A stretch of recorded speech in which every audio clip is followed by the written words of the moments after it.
Takže slyšíme se? Jo, dobrý. Takže já bych vás chtěla všechny přivítat na přednášce, co je prakticky takové pokračování mojí minuloroční přednášky o mytologických bytostech v korejské kinematografii, a to teda filmoch, dramách. Nevím, je tady někdo, kdo byl na moje minuloroční přednášce o mytologii? Jo, děkuji. Tenhle rok se teda koukneme na tu druhou část fantasy, s tím, že, abych se ještě představila, moje jméno je Jimmy a momentálně pracuji jako creative director v Koreji Under the Belief Entertainment. Takže pracuji s Webtoons, NBC, s SBS a s těmahle televizema. Takže si můžeme říct trochu do zákulisí. A teda, aby jsme se na to koukli. Takže, když se řeknou mytické bytosti, většina z nás má asi nějakou představu, napadnou vám takový ty klasický čert, anděl, morská panna, nějaký ten démon, upír, zombie, mimozemšťan, je jich hodně. S tím, že Korea má trošku jiné rozlišení, jako to vnímáme tady, nebo jak to vnímá Hollywood.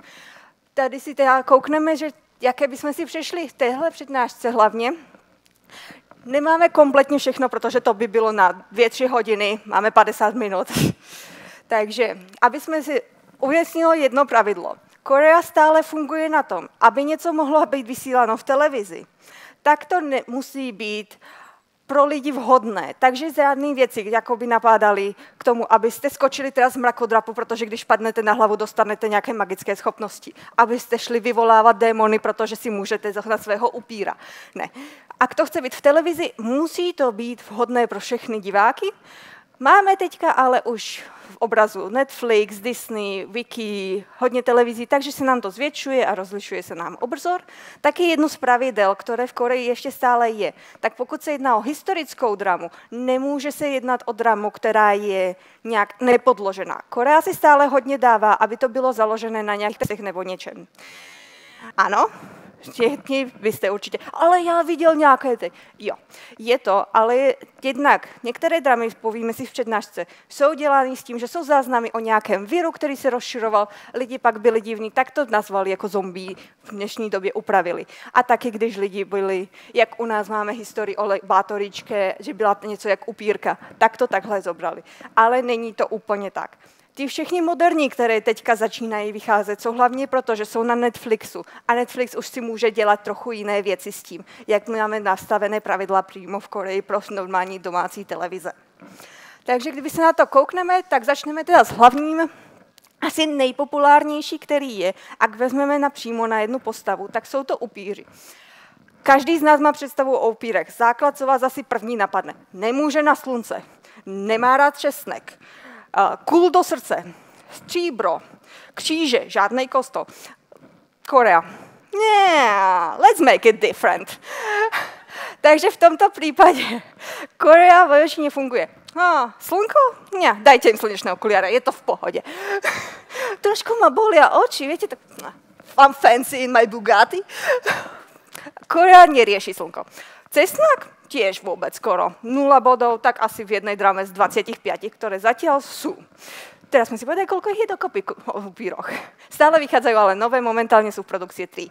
Hľad, aby ste sa mali teda na čo tešiť.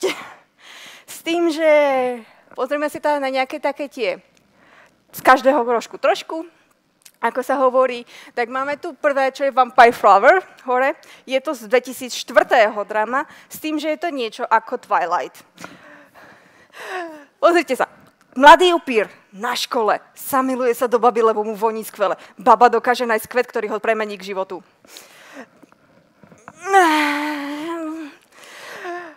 Máme tu potom rôzne, taktiež zo školy, tu máme ešte Orange Marmalade, kde je práve ona upírka, chlap jej voní fenomenálne, tak za ním všade chodí. Pretože čo upír ide? Láska voní skvele. Hele, je festival lidi, naučte se deodorant. Tady nemáme upíry, které jdou po reálním pachu, jo? A teda, jak jsem říkala, máme tady právě tu jednou historickou, což je teda Scholar Who Walked in Night. Je to právě kvůli tomu Gyeongjun dole, jak je Busan, se našly historické záznamy o jednom z monarchů, který právě fungoval něco jako naše bátorička, s tím, že se koupal v krvi, zabíjel a proto teda vzniklo Vampires Who Walk in Night, s tím, že je to něco jak u nás, teda naše historie. A proto je jedna, ale to je jedna jediná s upírem, kterou máte historickou. Neujalo se to ani až tolik, takže proto už se nedělají další. Pak tady máme jeden horor, a to je Thirst. Je to docela zajímavé s tím, že vlastně tu se jedná ani ne tak o upíra, který byl přeměněný kousnutím jiného upíra, ale protože dostal transfuzi. Je to mních, který šel pomáhat, léčit, chytil tu chorobu, dali mu transfuzi od upíra. A pak tam je právě trošku ten hororový štýl, jak známe ty upíry, krvilačné beštie, které jdou po krvi. Čiže je to docela zajímavý. Je to film, který vyhrál ocenění v Cannes. Takže je to fakt dobře hodnocený film. A pak tady máme Bite Sisters, což je velmi rychlá drama, kterou zkouknete na YouTube, pár epizod. Je to vlastně 3 sestry upírky, a které přecházejí od historie, co se týče mezivojnové, až po dnešní dobu, s tím, že jak žijou, nechtějí pít zrovna tu krv od lidí. A je to vlastně basic life, everyday life. Zamilují se a jako do hodiny to máte zkouklý. Takže když chcete něco jako do pozadí. Pak tady máme 2, které se velmi složitě hledají.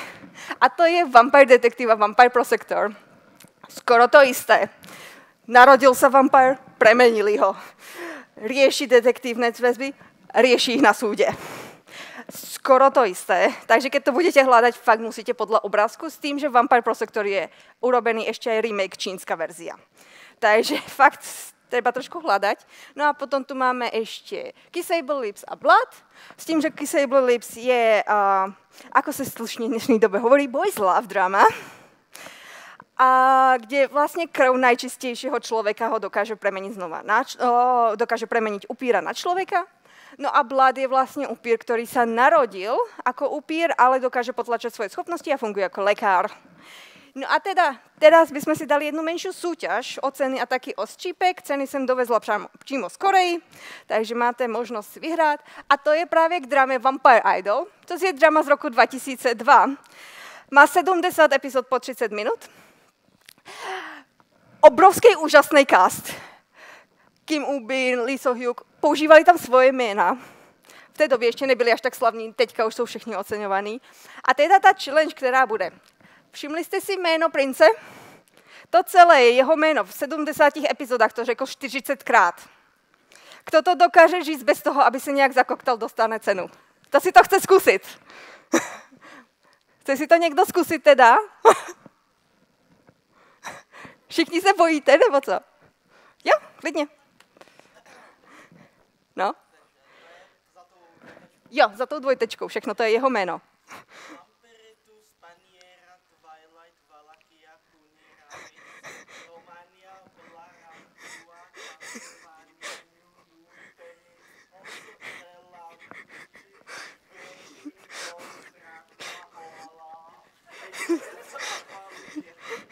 Dobrý. Je někdo, kdo si myslí, že to dá lépe?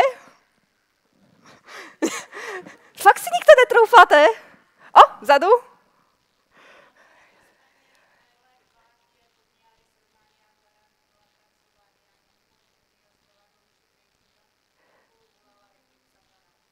Tak kdo myslíte, kdo byl lepší? První nebo druhý? Dobrá, tak za sčípek a tady je cena.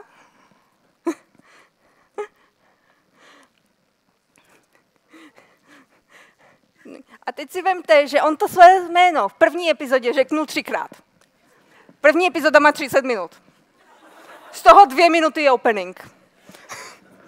Takže on šel něcím jako Vampirus, Panera, Twilight, Valakia, Canis, Romania, Bellatrix, Transylvania, New Moon, Tenios, Bellatrix, Breaking Down, Dracula, Olala, Eclipse a Padia. Takže takýmhle způsobem.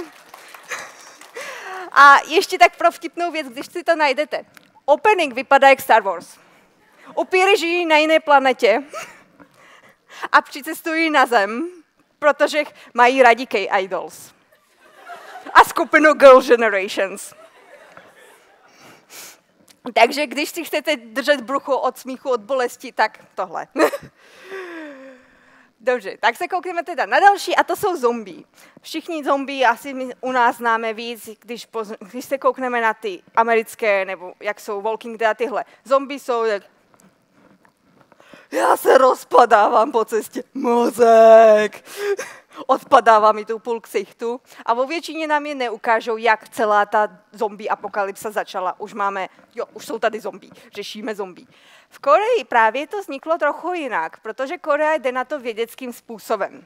Korea věří, že zombie se jen tak nebudou měnit a rozpadávat, protože když vám nějaký virus začne, tak se vaše tělo nezmění do 5 minut. Takže proto většina zombie vypadá tak trošku fresh a mají jenom nějaký ten kousanec nebo něco takového. Máme teda zástupce vícerých s tím, že asi většina lidí kouká, co tam dělá ten Sweet Home. Tam je právě z důvodu, že v roku 2021 při rozhovoru s režisérským týmem a scenografmi bylo prokázáno, že je to spíš jako jako zombie virus, než ale mutace. Protože proto, aby se mohli zmutovat, tak musí nejdřív zemřít. A šíří se to taky škrábaním nebo něčím takovým. A proto je to trošku takový ošemetný, ale patří to pod zombie. Což málo lidí ví. Pak tady máme ještě jednu věc, která je asi taková questionable, a to je Zombieverse. Zombieverse většina lidí ani neví, co přesně je. Zombieverse je totiž to něco mezi dramou a televizní show. Je to show, která je velmi dobře nastříhaná, hrají tam teda různé celebrity, většině jsou to komedianti a takhle, ale scénář je udělaný tak, že když to koukáte, máte pocit, že koukáte dramu. Akorát, že ty herci nevědí, co se děje. Začíná to krásně. Natáčíme si nějaký love, prostě vidíte backstage, oni tam mají rozhovor a zrazu se jedna z těch Love Islandů, těch ženská začne tam kousat a jíst lidi a oni koná se to uprostřed soulu. A ještě je slavný věc, tohle začali natáčet přesně v momentu, kdy se covid opatření spustila dolů. Takže lidi na ulici nevěděli, co se děje, protože oni to běžně natáčeli na Hongdae. Prostě uprostřed ulice, populární, plné klubu. Zombie! A teď vám tam běží herci a scenografy a vy to koukáte. To je pravdivé? Nebo co se děje? Takže je to fakt takým způsobem, že chvíli nevíte, co se děje. Jestli je to drama, jestli je to scéna, co je nahratý. Na začátku vám taky řeknou, že herci a účastníci, co jsou, nevědí, co se děje celý čas. Trochu stres. Běžná práce, ne?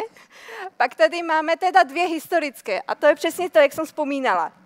Jsou záznamy, kde něco jako morová epidemie u nás, tak bylo něco i v Koreji a lidi teda spíš začali blednout, začali osychávat, začala se jim rozpadat pokožka s tím, že byli takový já nechci jíst, já nechci nic. A pak padli jenom mrtví. Takže proto kvůli tímhle záznamům máme taky 2 historické dramy a to jsou Rampart a Kingdom. Kingdom už má teda 3. sérii momentálně, takže hodně populární. No a pak tady Train to Busan si všichni znáte, nemusím obhajovat. Což je ale i specifické tady, tak je drama právě Happiness, kdy zombie virus není řešený jako virus, ale je to jako droga. Právě Happiness nám rozdávají drogy, jako podpultovku, toto je dobré na chudnutí, daj si. S tím, že vlastně postupně začínáte mít brutální smět. Akorát, že voda vám to nezahasí a chcete krev. Takže tam vlastně je hezky ukázáno, když vydržíš nepít vodu obyčejnou, tak se nemusíš proměnit totálně v zombího. Ale když tomu podlehneš a vypiješ jak 5 litrů naraz, tak pak se proměníš na bezhlavého, bezmyšlenkového vraha. Takže je to zřejmě jiné a taky vo všech těchto dramách je pěkně vidět, že zombie virus vo většině není takovej ten úplně rozpadlý. Všichni jsou takovej ty čerstvější, protože Korea se hlavně věnuje tomu, když apokalypsa propukne právě teď, co se stane, jak to bude vypadat. A jdou spíš na medicínské záznamy, jakým způsobem by se to šířilo a jak by to vypadalo. S tím, že jedna jediná, co je fakt jakože extra divná, tak je zombie detektiv. Nevím, jestli z vás to někdo viděl tady. Jo, je to divný, že jo? Jo, tak prosím pěkně, tady je detektiv, kterého zabíjí, zobudí se, opráší se a jde dál, jak kdyby nic. Rozprává, nepije krv, nezabíjí pomalu. Může mluvit. Vypadá jak člověk a zamiluje se. Máte tady love story between human and zombie. To je takový ten moment, když vám někdo přečte, já rád čtu ty dark romance, tak já rád čtu zombie s člověkem. Tak to je ten moment, kdy si tak zavratě, že maybe not. Tak se koukneme teda na další a to máme teda démony nebo andělské bytosti a tyhle mezi zemou a nebem. Co se děje? U nás vo většině teda, aspoň v Čechách, máme čertíka s kopítkem a ocáskem, pak tady máme Lucifera nebo tak. Těch pekelných bytostí je strašně mnoho. Ty, co znají Helu, nebo znají, že tam jsou ovlivněny ty různé levely a všechny tohle. S tím, že Korea teda má ráda tyhle démony, ale spíš jdou po specifickém démonovi. Nebo něco víc specifické. Máme to teda, tady máme 8 s démonmi a 2 teda andělské. Teďka je jedna momentálně online, která běží na Netflixi, takže ta tam ještě není, ale máme tady teda Holy Night, který je momentálně jde do kin, a to jen kvůli tomu, že jsem pracovala na tom filmu. Takže proto tady je a je to taky promotion trailer. Odporučuji, je to funny. Dobře, takže aby jsme se na to koukli, tak tady máme klasický démon, máme tady Justiciu. Většina lidí by si řekla, že Justicia je mezi nebom a zemou. Tuto ju máme ukázanou, že je v pekle, ale vám pově, ako velmi v pekle v prdelistě. Potom tu máme Doom, což Doom je velmi špecifický charakter. Niektorí ho vidia ako nestrannú postavu, Korea ho vidí skôr ako takú postavu, ktorá patrí skôr k tým záporným pekelným bytostiam. No a potom tu máme Hellbound, Island alebo When Devil Calls Your Name. Čo by som odporúčila, ako keď chcete niečo ľahké, tak When Devil Calls Your Name. Je to veľmi zaujímavá vec. S tým, že je to skrachovaný umelec, ktorý spadne, zomre. Objaví sa v lietadle s bohatým človekom. Tak čo, chceš byť bohatý, mať dobrú kariéru? Ja ti dám, daj mi svoju dušu. Good job. Dám ti 10 rokov. Komu by stačilo 10 rokov, keď zrazu nájdete svoju kariéru, ste bohatí, všetci milujú vašu hudbu a ste úžasný skladateľ? Jasné, že nikomu. Takže čo stvoril? Celý barák si prebudoval na Demon Hunter Place a zabil toho, s ktorým spravil tú zmluvu. Áno, bol to ale iba poskok, takže čo vidíte na obrázku? Je sám vodca pekiel, ktorý prišiel po ňom. A máte tam takú krásnu scénu, jak on za ním tak ide, a zrazu sa prepadnú pod ním oné dvierka. Holy water, cross, garlic. A on tak vyleze, že what do you think about me? Ja máme vampire. Takže docela vtipné, jak celý čas utíká před démonem a démon za ním to. Seriously? Takže docela taková vtipná odvezovka. Pak tady jsou většina démoních jsou horory, takže proto jich tady není moc. S tím, že Island je docela zajímavý pohled, kde máte vlastně ostrov, z kterého právě vycházejí démoni. Máte tu ženskou, která dokáže je zapěčetit a máte tady démona, který leví démony. Čiže démon si byl, you know what, I will be the good guy now. Takže máme tam právě démona, který loví ostatní démony. A docela sad story, protože loví svého vlastního brata. Complicated family, you know. No a tedy 2 andělské, tak je Angel Life Mission a High School Love On, kde v obou případech máme strážného anděla, který se zamiluje do člověka. V prvním případě je to způsobem, že ji zachrání a jako trest, protože by ji neměl, když měla zomřet, tak ho pošlou na zem. Musíš najít pro ní lásku. On, OK, najdu toho perfektního chlapa. Zamiluje se do něj. Bro, you were supposed to find her lover, not be her lover. Takže, a to jistě se přesně stane i v High School Love On. High School Love On je ale teda starší verze, kde máme právě anděla strážného ženskou.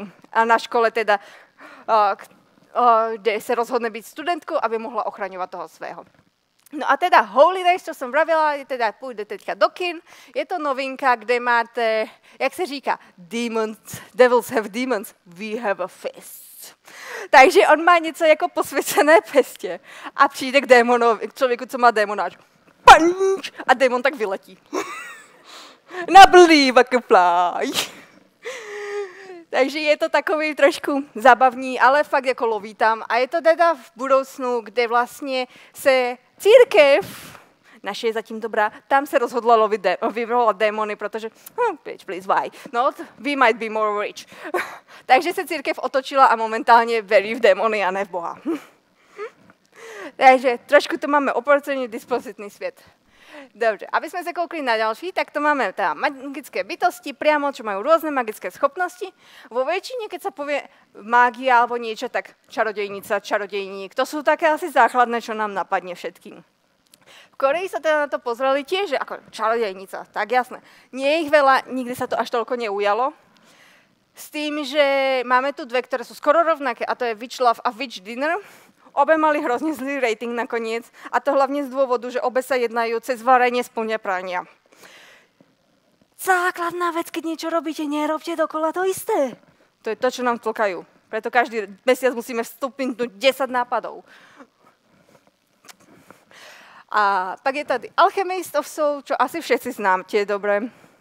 Je to teda nie úplne mágia, ale používajú elementárnu mágiu, ale teda v Koreji to máme zaznačené medzi magickými schopnosťami.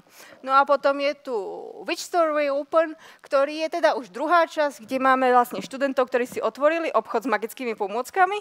Nedarilo sa im. Zrazu prišla čarodejnica. Do you need some help? I can work with you. A takým spôsobom nám vznikla potom aj druhá epizóda a pokračování toho. Docela vtipné, na škole proste predávajú vám kadidlá, rôzne elementy, nápady a takto, že ako si môžete spraviť šprianie alebo cheating on the school test.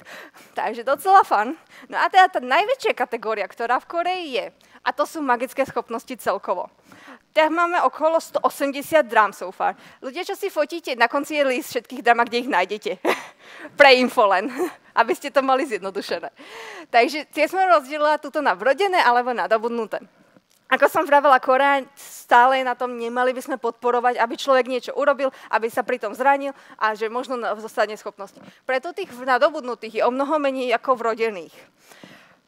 Čo sa týka teda týchto drám, dve drámy, ktoré sú na vlast rovnaké. Akurát rozdiel je, že jedny sú nadobudnuté a druhé sú vrodené. Je Memorist a he is a psychometric. Obe sa jednajú o psychometriu s tým, že on sa s ňou narodil, rozhodol sa byť bohatý, využívať ju pre celý svet a byť celebrita. Chudáčik padol z baráku na hlavičku, premenilo sa to v ňom a potom rieši vraždu svojich rodičov.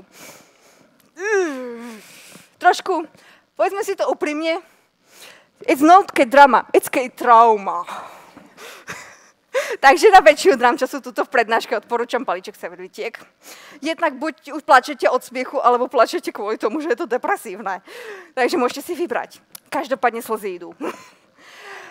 Ako viete, sú tu dve, ktoré sú teda asi dobre známe. Sú to neúplné pokračovanie, ale to je Stronger Numb So, Stronger Bone So. Momentálne je v riešení tretia. Takže malo to veľký úspech, takže scenaristi povedali, čo tak vyskúšať. Za mňa, nemyslím si, že tretia bude mať úspech. Je to momentálne v riešení, ale teda, aby ste vedeli, predpokladá sa tretie pokračovanie. Potom tu máme také, že špecifickejšie, kde máme, že zastavuje čas, čo je veľmi zaujímavé, pretože ona je jediná, ktorá sa dokáže v zastavenom čase pohybovať. Si predstavte, že si zastavíte čas, idete vyrábať banku a zrazu nejaká ženská si tam príde a popíja kávičku a vy kúkate, what the fuck happened? No, a tak sa rozhodli, že budeme spolu. Because why not? No ale väčšia zábava je potom vo väčšine pri týchto nadobudnutých, kde máme napríklad Behind Your Touch, kde nám veterinárka dostala schopnosť vidieť spomienky vďaka padnúcej hviezde, ale iba keď sa dotkne zadku ľudí. Alebo zvierat. Tak ona tak chodí. I'm not a weird person. I just wanna grab your ass. Takže si asi viete predstaviť, ako to je. On je detektív, ktorý sa snaží vyriešiť sériovú vraždu. On, I will use you.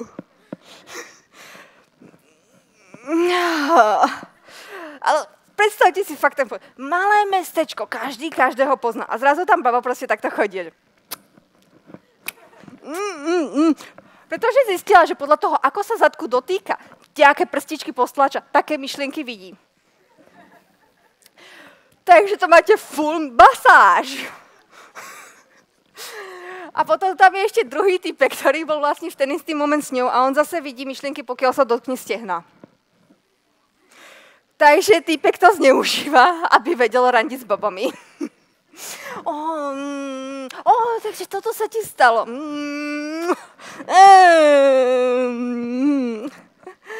No a potom tu máme vlastne Girls Who See Smells.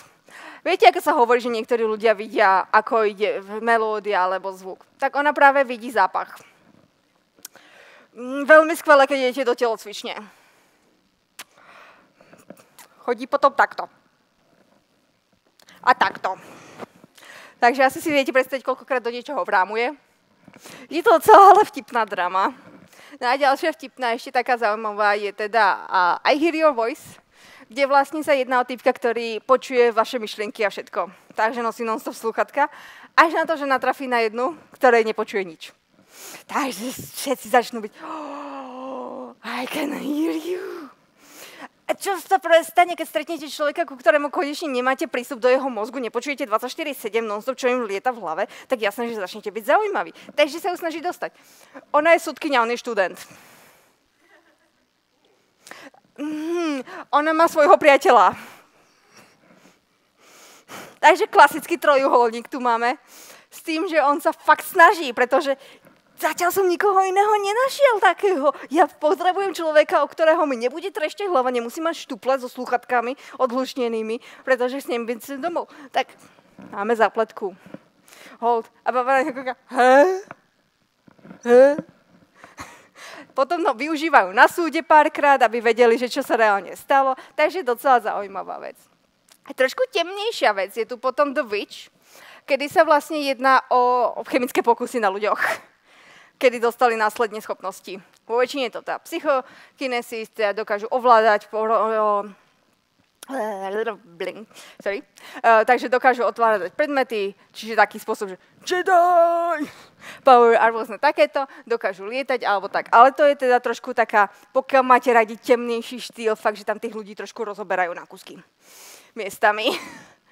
No a potom je tu krátky film, ktorý je vlastne Psychokinesis. Je to od tvorcov filmu Train to Busan. Je to docela odvezovka. Pán sa napije z prameňa v hore, do ktorého práve padol meteorit. Tak dostane schopnosti, že vie lietať a pohybovať veci okolo seba.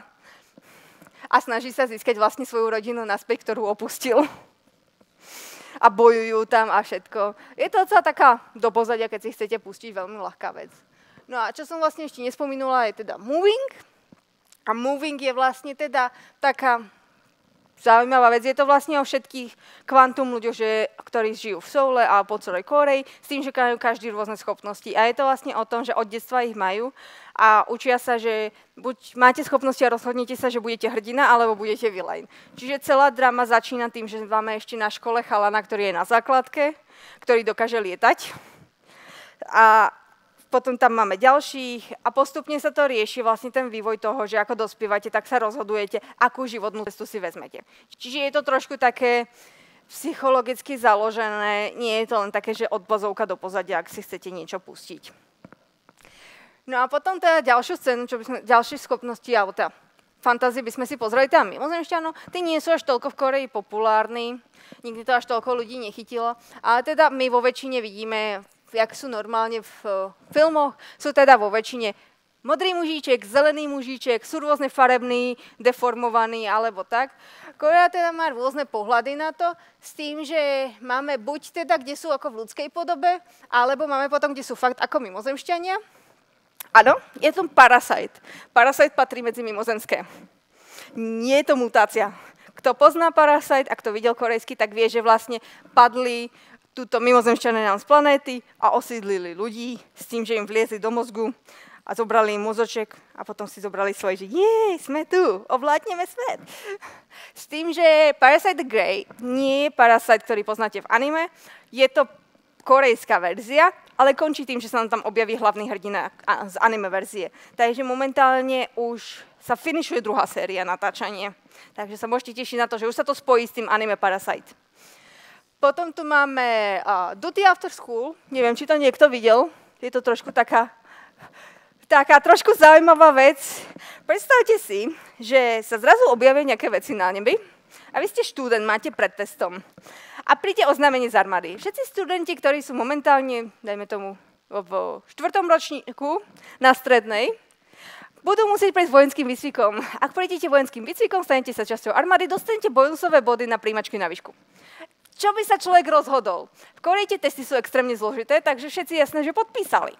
No, tu nám nastal problém. Tie mimozemské organizmy na nebi začali padať, takže sa z nich stali reálni vojaci. A teraz si vezmite, že máte 18-19, dostanete do ruky samopal a idú po vás mimozemské malé príšerky, čo sú jak chobotnice, ktoré sa dokážu naťahovať a fungujú jak piranie.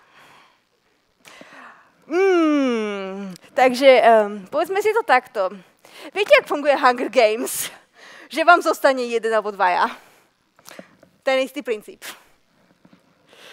Takže ako, keď chcete fakt takú, že štýl Game of Thrones, neobľúbte si charakter, lebo vám hneď zomrie.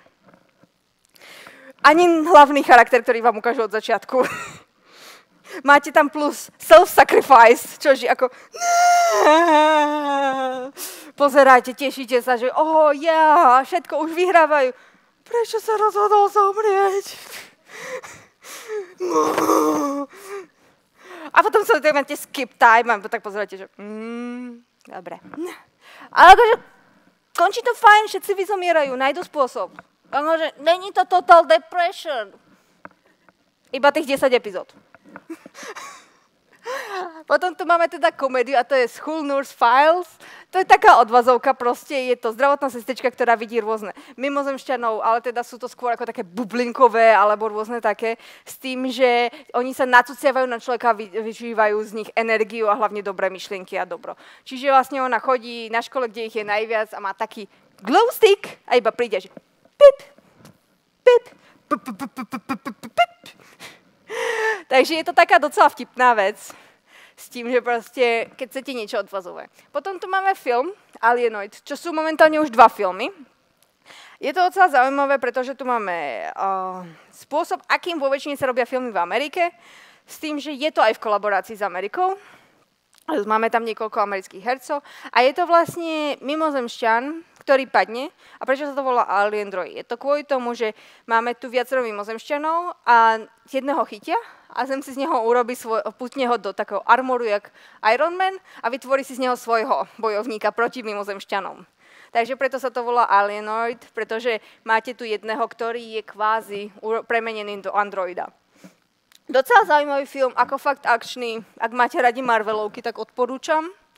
Je to fakt na ten spôsob. No a potom tu máme teda také, kde máme mimozemšťana ako človeka.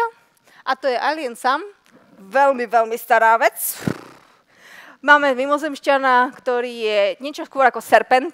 Dokáže sa premeňovať na niečo ako dinosaura, alebo také niečo. A je to študent. A vlastne ostatní študenti, jedná sa o základku. Ostatní študenti to zistia. Tak my máme zvieratko v triede. Takže akože docela funny, robí si kamarátov, páči sa mu tu na Zemi. Je to po 30 minút, je to fakt stará vec. To je 2000 alebo 99, teraz si nie som presne istá. Takže fakt akože stará vec. Ak to nájdete, tak vám zatlieskam. Pretože ja som to našla iba v Koreji na špeciálnom serveri. Bez tituliek, bez ničoho to je. Takže ak to nájdete, fakt klobúk dole. S tým, že potom tu máme Circle a My Love from the Star. My Love from the Star je asi populárna, viacero z vás ju pozná, kde máme teda mimozemšťana, ktorý zostal staknutý na Zemi a snaží sa teda dostať domov, ale teda žije tu, čaká na presný daný timing. No a potom tu máme Circle, čo je vlastne čiastočne o cestovaní čase, kde mimozemšťania ovládli planetu v budúcnosti.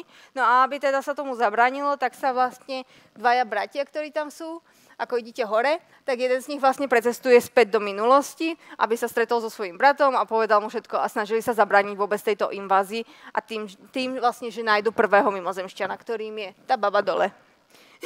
Takže to máme vlastne, mimozemšťan vlastne, to je takým spôsobom tam ukázané, že oni prileteli, ale nacucol sa do tela, čiže niečo, jak máme na Parasite. Akurát, že Parasite sa nám aspoň rôzne pohybujú, menia sa. Tuto nám vyzerajú stále ako jeden človek. Proste sa premenia do jedného človeka, ovládnu to telo a zostávajú stále takým spôsobom. Nie ich veľa, Korea moc nenašla záľubu v týchto mimozemských, takže preto ich je takto málo. Pozrite, Korea nemá ani mimozemský program poriadny, takže to je ten presne rozdiel Hollywood, mimozemských filmov na kvantum. Korea Nič moc. Skôr už teraz, ako v tých novších, keď už tam prichádza ten Disney a Netflix, začínajú byť, ale stále to nepatrí veľmi populárnym a nie je to až toľko dobre hodnotené, čo sa týka korejského publika. Takže pozrime sa teda na ďalšie. Čo sa týka ďalšieho, tak sú to teda morské panny, keďže je to veľmi častý druh magickej bytosti, alebo teda fantázii s tým, že všetci to poznáme a vo väčšine veľa ľudí to napadne medzi prvými, keď sa pýtame, hovoríme o magických bytostiach. Tak morské panny teda u nás máme vždy, že sú to taký ten Ariel, morská panna s chvostom, žijú v mori, alebo potom máme sirény, kde proste ovládajú pirátov. Korea to teda zobrala skôr tým spôsobom Ariel a všetky tri sú o Ariel, sa dá povedať. Pretože tu máme Legend of the Blue Sea, morská panna, ktorá chce byť človekom. Našťastie, tu sa premieňa sama, nepotrebuje, nemá nejaké problémy. Potom tu máme The Mother is the Mermaid. Kto videl druhý film Ariel? No, tak vy, ktorí ste videli, tak viete, že tam má dceru a dcera nevie, že jej mama je morská panna. Presne to isté máme tu. Dievča náhodne objaví, že dokáže fungovať vo vode veľmi dobre, že dokáže v nej dýchať a zrazu objaví matkinu tajnú skryšu pod morom. Takže presný copyright. No a potom tu máme The Idle Mermaid, čož je 88% Ariel, pretože je to baba, ktorá sníva o tom, že bude medzi ľuďmi kráčať a zrazu padne týpek do mora, zachráni ho, poboská ho, pomôže mu na breh. Takže ja chcem byť človek, ja chcem byť s ním. Takže zoberie si special poison, napije sa, zrazu má nožky a zrazu je medzi ľuďmi, nechápe. Fakt čisto Ariel, akým spôsobom máte. Čiže to je takým tým spôsob, že morské panny Korea neberie až tak. Majú sirény, čo je potom v mytológii, čo sme mali minulý rok. Ale to je trošku inak, tie sú krvilačné beštie v Koreji brané. Čiže ak veru, že mermaid berieme ako tie mermaid, tak majú len tieto tri dramy a sú všetky založené na princípe Ariel. No a teda poslednú takú kategóriu, ktorú tu pre vás mám, tak to sú príšerky, pretože viem, že by ste určite viacerí spomenuli, no ale tá jedna drama, čo sa mi stalo minulý rok, tak som to musela predísť. A aj tak, keď príšery nie sú až tak veľmi fantasy alebo magical, tak ich tu máme. Príšery nemajú nejaké obmedzenie, tých je fakt, že kvantum veľa. Ale teda korejský priemysel ich hlavne dáva do hororov. A teda, aby sme si pozreli také základné, tak tu máme seriál Gyeongbong Creature, čo je práve tá jedna, čo som predpokladala, že väčšina z vás spomenie. A prečo je to tá aj historická? Je to kvôli Room 731. Neviem, či ľudia poznáte niektorí, čo je Unit 731. Sú to pokusy na ľuďoch robené Japoncami v Koreji. Presne o tom sa týka táto séria. Začína to dosť nepekne. Vo väčšine je to dosť nepekné. Veľmi pútavé, ale. Čiže ak máte radi strašidelné a trošku také, že dramy, tak odporúčam. Fakt veľmi dobrá, 2 série, pokračovanie. Čo tu máme potom ďalšie? Prečo je tu Host? Host bol nominovaný na Oscara. Prvý korejský film nominovaný na Oscara. Je to film, ktorý je veľmi dobre hodnotený, zaujímavých koprodukcií s Američanmi, s tým, že Host, zdá sa vám to ako Loch Nesska, chápem, nie je to Loch Nesska. Je to veľmi zaujímavým spôsobom ukázané, keďže, čo sa stane, keď máte chemikálie, máte svoj labák a zrazu vám na ňo prídu, potrebujete sa všetkých pokusov a chemikálií zbaviť. Čo by normálny človek urobil? Spálil vo väčšine, alebo nejako sa zbavil, zabarikadoval, vybuchol. Nie, oni to naliali do výlevky. The most stupid things you can do. Takže všetky nakladané zvieratá, čo tam mali, ako malé biotopy, jašterice, na ktorých robili pokusy a všetko, tak to spláchli do záchodu. S tonami ďalších chemikálií. Takže nám vzniklo niečo ako príšerky v odtoku. Po tej drame úprimne som nechcela chodiť na vecko. Pretože keď vám cez záchod preleze veľké chapadlo a prešpikuje vás, tak si rozmyslíte, či ešte idete dať sadnúť. Len tak.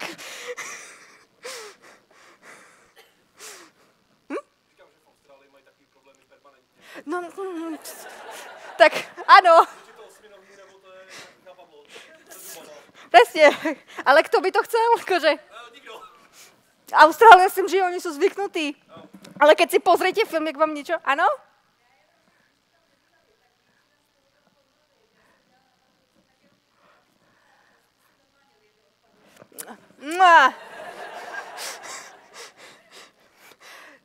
Nice. A dávate tam taktiež aj tie biotopy a chemikálie do, ako myslím, plesne a rôzne tieto veci do toku?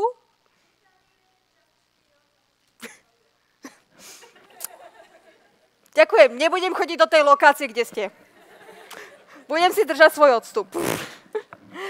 Dobre, a potom tu vlastne teda máme ešte Monstrum, Čau a Sektor 7. Monstrum a Čau sú skoro rovnaké, jedná sa teda o zmutovanú príšeru, ktorá je niečo ako diviak, zmutovaná s Godzillou. Veľmi zaujímavé. Ale sú to horory, dosť krvavý horor. Ak máte fakt radi horory, tak odporúčam Sektrum 7. Sektrum 7 sa odohráva na ropnej plošine, kde vyvrtali trošku hlbšie, než mali. Takže im prešli trošku zaujímavé bytosti hore, ktoré sa pohybujú v tieňoch. A postupne vám miznú ľudia a nachádzate iba časti ľudí. A neviete sa odtiaľ dostať, pretože je to v strede mora na ropnej plošine. Takže ako vyberte si. Skúsite čakať, dúfať, že vás to nezožere zatiaľ a snažíte sa kontaktovať s pevninu, aby vám poslali loď alebo vrtuľník alebo niečo. Alebo skočíte do mora, kde máte kvantum žralokov a ďalších príšer. 50-50! Takže je to fakt taký horor. No a teda to by bolo teda asi všetko pre tentokrát. S tým, že dala som vám tu kverko, kde máte list všetkých sérií filmov, ktoré boli použité a taktiež, kde ich nájdete, ak sú možné nájsť na oficiálnych stránkach. Za stránky, ktoré sú Suspicious Pirates stránky, neručím, ak to tam nájdete. Takže po minulom som sa naučila, máte všetko nájdené. Dobre, nejaké otázky? Áno?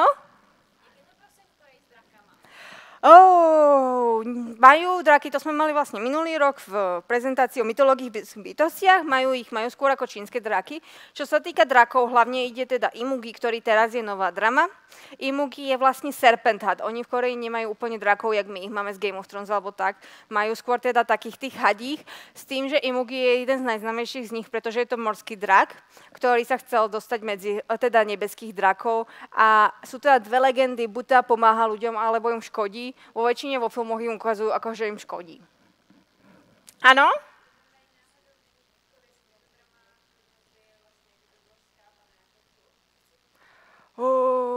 Viem, že je čínska a japonská taká. Ale čo je to Blue Lagoon, tak tam je aj chlap. Ono tam je, hlavná postava je baba, ale má tam potom kamaráta chlapa, ktorý vlastne robí pobrežnú stráž. Nejaká ďalšia otázka? Nic? Tak vám tedy hodně děkuji. A teda připravovat ještě, kdo by se chtěl, tak příští rok bude K-drama zo zákulisí. Dostala jsem povolení od firmy, takže si koukneme, jak funguje cast, jak funguje scenografie a všechny tyhle věci. Takže takové navadění na příští rok. Jo a ještě jedna věc. Asi někteří z vás slyšeli, ale momentálně se v Čechách bude natáčet korejská drama. Poprosím vás, nelovte mi herce. Já vím, že to je populární, že je chcete vidět, budou tady hodně známí herce, přišli jsme sem vlastním letadlem, máme tady okolo 42 herců, celý produkční tým, budeme tady 2 měsíce na zámcích natáčet, takže vás fakt poprosím, když uvidíte naše herce nebo náš tým, dá se přijít, nejdřív přijďte k lidem z pozadí, optejte si, jestli můžete autogram nebo fotku. Nechoďte lovit, prosím. Fakt nám to stěžuje práci a máme jenom omezený čas. Ano? Tahle drama, co se natáčí momentálně v Čechách, je vejsnutá na webtooně a je to Remarried Empress, což je vlastně neogotická drama. A natáčí se teda na 2 zámcích tady v Čechách. Moje práce, vyhrali jsme nad Německem.